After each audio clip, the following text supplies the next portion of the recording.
नमस्कार दोस्तों, हमारी आज की कहानी है बेटे ने मांगे खाने के पैसे तो पिता ने सिखाया सबक। कहानी पसंद आए तो चैनल को सब्सक्राइब जरूर करना। आलोक बाबू अपनी पत्नी राधा के पास आकर बोले, क्या सोच रही हो राधा? अब भी तुम्हें यहीं रहना है या अपने घर चलना है? बेटे के मोह में लगता है पागल हो गई हो। अरे इनका क्या है, ये तो अब बस पत्नी और बच्चों में ही अपना परिवार समझते हैं। माँ बाप तो अब इन पर बोझ हो गए हैं। 1000 दफे कहा चुपचाप अपने घर में ही रहते हैं, पेंशन मिलती ही है, हमारा गुजारा आराम से हो जाएगा।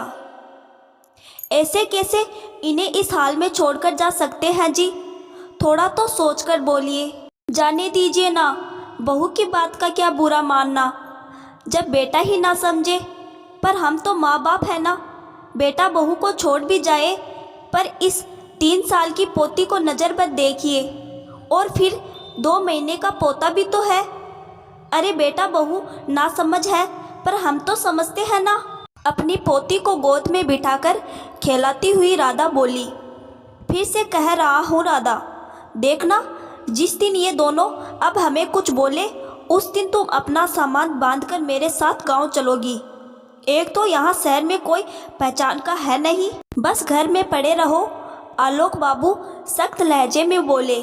अच्छा बाबा, धीरे धीरे बोलिए ना, बहू सुन लेगी फिर नमक मिर्च लगाकर संदीप से कहेगी और फिर वो हमें ही जिम्मेवार मानेगा।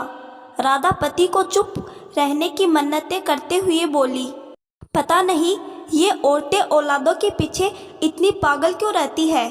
बुनबुनाते हुए आलोक बाबू कमरे से बाहर निकल गए।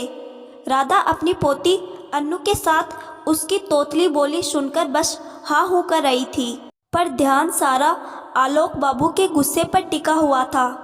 कितने जतन से बेटे को पढ़ाया लिखाया, वो सरकारी नौकरी पर लगा था। सोच रही थी बहू भी खोजकर अच्छी सी लेकर आऊँगी, पर बेटे ने कोई मौका ही नहीं दिया। अपनी पसंद की लड़की पूजा से शादी की रट लगाए बैठा रहा। आलोक बाबू इस शादी के खिलाफ थे, पर राधा के बहुत कहने पर रजामंदी दे दी थी। बहू को स्वीकार करने में उन्हें साल भर लग गए, वो भी बस इसलिए कि राधा अपने बेटे की पसंद का ही करती आई थी। तो फिर शादी का फैसला कैसे नहीं मानती? बेटा शहर में नौकरी करता था, शादी के बाद पूजा के साथ वही चला गया। बेटा बहू कभी कभी आते, कुछ दिन रहते फिर चले जाते।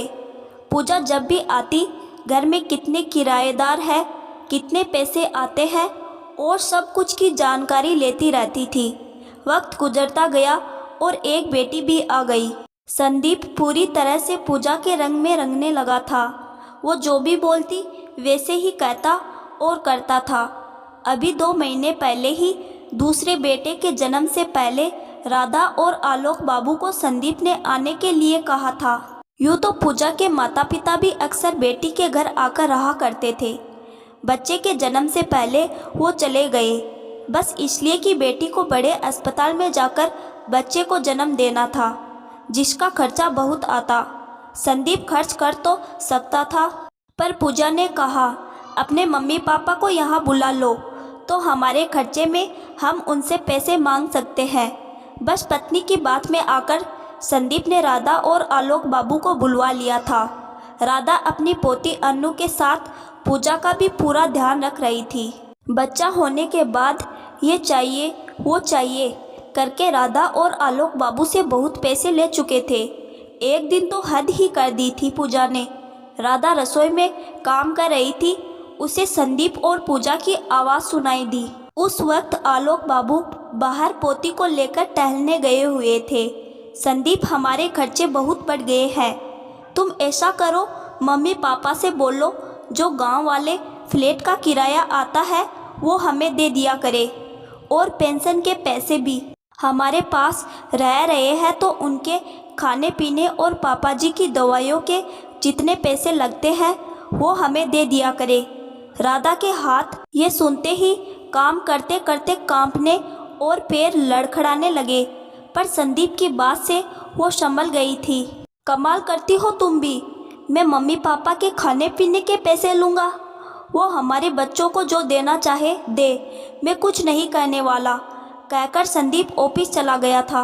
राधा तो सुनकर दंग रह गई थी। उसे तो अंदाजा भी नहीं था कि पोती को लेकर आलोक बाबू घर आ गए थे और सारी बातें सुन चुके थे। इसी बात को लेकर आलोक बाबू राधा पर गुस्सा कर रहे थे। उस दिन तो राधा ने आलोक बाबू को शांत कर दिया था। रविवार का दिन था, सब साथ बैठकर खाना खा रहे थे। पूजा ने कहा, मम्मी पापा जी, आप लोग बहुत वक्त से हमारे यहाँ पर है, जानते ही हैं हमारे 2 बच्चे हो गए हैं, अब हमारे खर्चे भी बढ़ गए हैं, आप लोगों का भी खर्चा होता है, आप लोग हमें अपने खाने पीने का खर्चा दे दिया करें तो हमें सहूलियत होगी।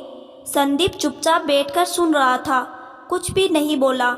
अब हमें बेटे के पास रहने के लिए खाने पीने का भी खर्चा देना होगा।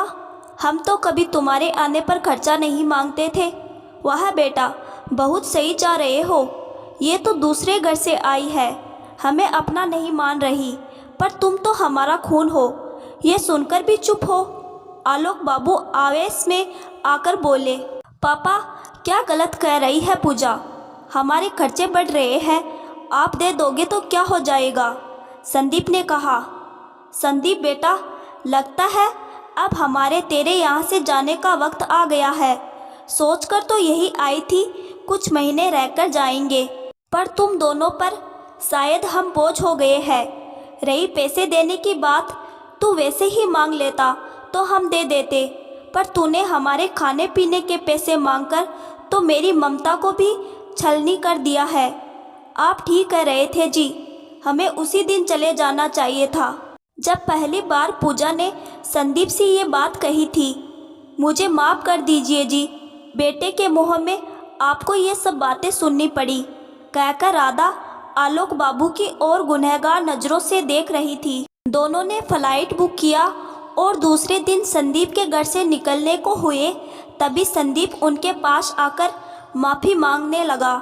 मुझे माफ़ कर दीजिए पापा, मैं पूजा की बातों में आ गया। आज इस मुकाम पर मैं आप लोगों की वजह से ही हूँ।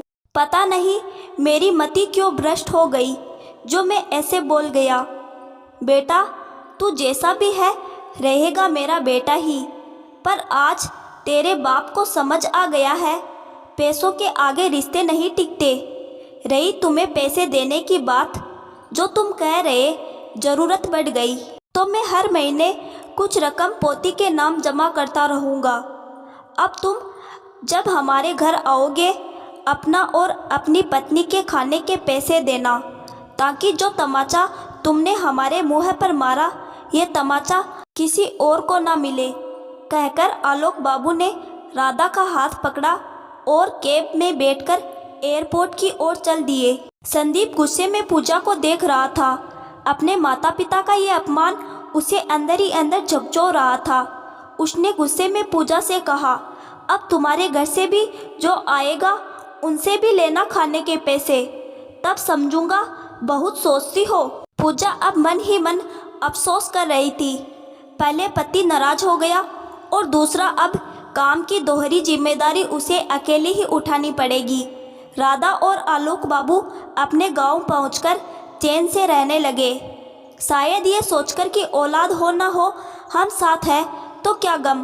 तो दोस्तों, आज की यह कहानी आपको कैसी लगी कमेंट करके ज़रूर बताइएगा। धन्यवाद।